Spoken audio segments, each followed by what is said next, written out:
করছি আমি চিকেন কষা। তার জন্য পেঁয়াজ, রসুন, টমেটো সব আমি কিমা করে নিয়েছি। কোনো কিছু আজকে বাটা মশলা দেবো না, শুধু দেওয়ার মধ্যে জিরে গুঁড়ো, ধনে গুঁড়ো এগুলো দেবো, কিন্তু পেঁয়াজ রসুন এগুলো আমি সব কিমা করে দিয়েছি আজকে। দেখো পেঁয়াজ রসুন সব কিন্তু কিমা। পেঁয়াজ রসুনটা আরেকটু ব্রাউন করে ভেজে নিয়ে তারপরে আমি দেবো টমেটো কুচিটা। মোটামুটি হয়ে গেছে, এবার আমি টমেটোটা দিয়ে দিচ্ছি।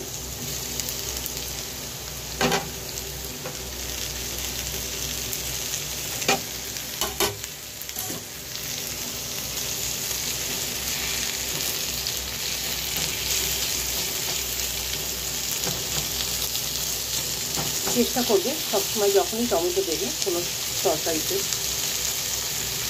বা যে কোনো রান্নাতে টমেটোর বীজটা ফেলে দেওয়ার চেষ্টা করবে।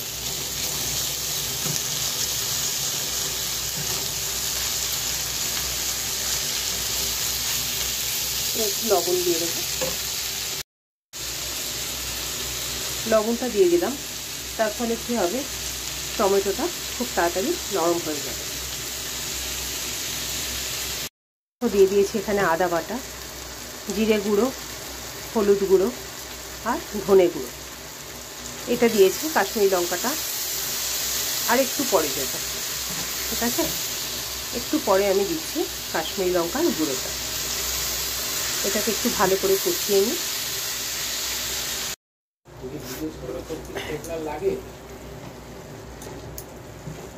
এতদিন পর মনে পড়লো, তখন তো রেখেই দিয়েছিলে।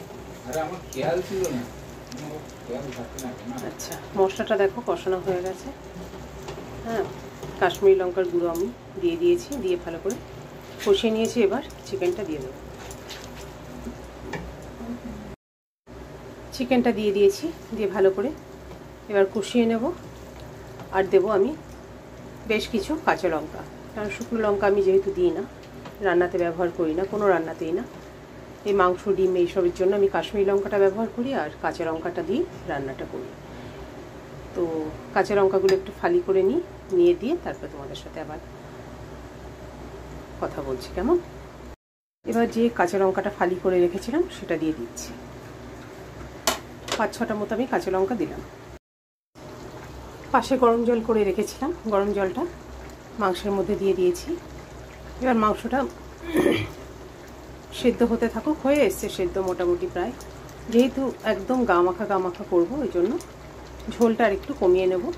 খুব বেশি আমি জল দিইনি, তো মনে হচ্ছে অনেকটাই জল, আরও গামাখা করব।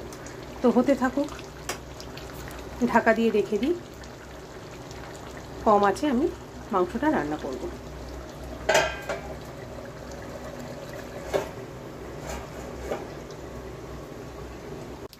চিকেনটা হয়ে গেছে, দেখতেই পাচ্ছ, কালারটাও খুব সুন্দর এসছে। তোমাদের যদি ভালো লেগে থাকে তাহলে লাইক, কমেন্ট, শেয়ার করে সাবস্ক্রাইব করে অবশ্যই পাশে থেকো। আর এইভাবে আমি যেভাবে করেছি এভাবে করে দেখো, কালারটাও দুর্দান্ত আসবে আর খেতে অসম্ভব ভালো লাগবে। তোমরা কে কীভাবে করো আমার সাথে অবশ্যই শেয়ার করো, আর কমেন্ট বক্সে কিন্তু অবশ্যই জানিও এইভাবে করে তোমাদের কেমন লাগবে, ঠিক আছে?